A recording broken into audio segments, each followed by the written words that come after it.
আমার দলের প্রতি নেতৃত্বের প্রতি অনুরোধ, ভুল পথে হাঁটা ঠিক হবে না।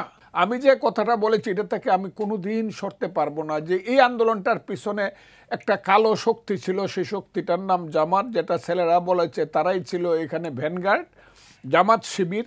এবং জামাত শিবিরের পূর্ব সন্তান যারা, তাদেরকে বিভিন্নভাবে বিভিন্ন সেক্টরে ক্যামোফ্লেজের মাধ্যমে কাজে লাগাইয়া জামাত এই আন্দোলনটাকে এমন একটা পর্যায়ে নিয়ে গেছিল যে আন্দোলনের প্রধান কথা ছিল, তারা বলতে শুরু করলো আন্দোলন সাকসেসফুল হওয়ার পর থেকে একটা ইলেকশন করার জন্যই কি আমরা এই আন্দোলন করছি, আমরা সংস্কার করব, আমরা এই করব ওই করব। এবং তারই পরিণতিতে আমি বলেছিলাম যে এদের মনের আসল কথাটা হলো, এরা যখন বলতে শুরু করলো 47 এবং 24 হলো আসল মুক্তিযুদ্ধ, 71 হলো ভাইয়ে ভাইয়ে গণ্ডগোল এবং বিদেশি একটা রাষ্ট্র সেই রাষ্ট্রটি চক্রান্ত করে 71 সৃষ্টি করেছিল।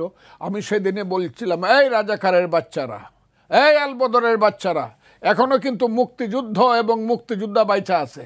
ইমাম সাহেব রেপ করে জেল খাটতেছে, সেই কারণে মসজিদ নষ্ট হয়ে গেছে। স্কিন শুষ্ক রুক্ষ হয়ে যাবে বলে কি বাইরে যাবে না? জাস্ট 1 2 3 4 করো, স্কিনটাকে রিভাইভ করো। বা ইসলাম নষ্ট হয়ে গেছে, এইটা যেমন সত্য নয়, শেখ হাসিনারা মুক্তিযুদ্ধের কথা কইয়া দেশ শাসন করে ভুল করে পালায় গেছে বলিয়া মুক্তিযুদ্ধ ধ্বংস হয়ে গেছে, সেইটাও সত্য নয়।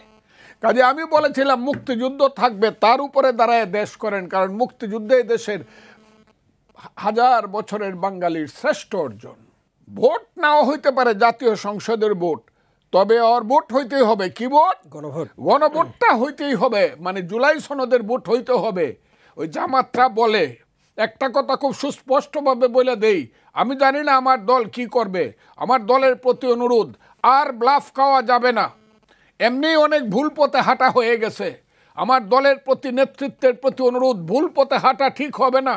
গণভোট হবে, তারা যখন বলবে গণভোট জুলাই সনদের উপরে হবে, প্রথম গণভোটটা হবে 71 সনে যারা রাজাকার আলবদর আল শামস ছিল, মুক্তিযুদ্ধের বিরুদ্ধে যারা দাঁড়িয়ে আমার দেশের বুদ্ধিজীবী হত্যা করেছিল, আমার মা বোনদেরকে ধর্ষণ করেছিল, সাহায্য করেছিল ধর্ষণ করতে, সেই হানাদার পাকিস্তান বাহিনীর টিক্কা খানের যে প্রধান সন্তানা গোলাম আজমের সন্তানেরা জামাত এই দেশে রাজনীতি করতে পারবে কিনা, 71 আলবদর রাজাকারের সন্তানেরা, এইটার একটা গণভোট আমি দাবি করতেছি। বাংলাদেশে প্রথম গণভোট হবে এইটা।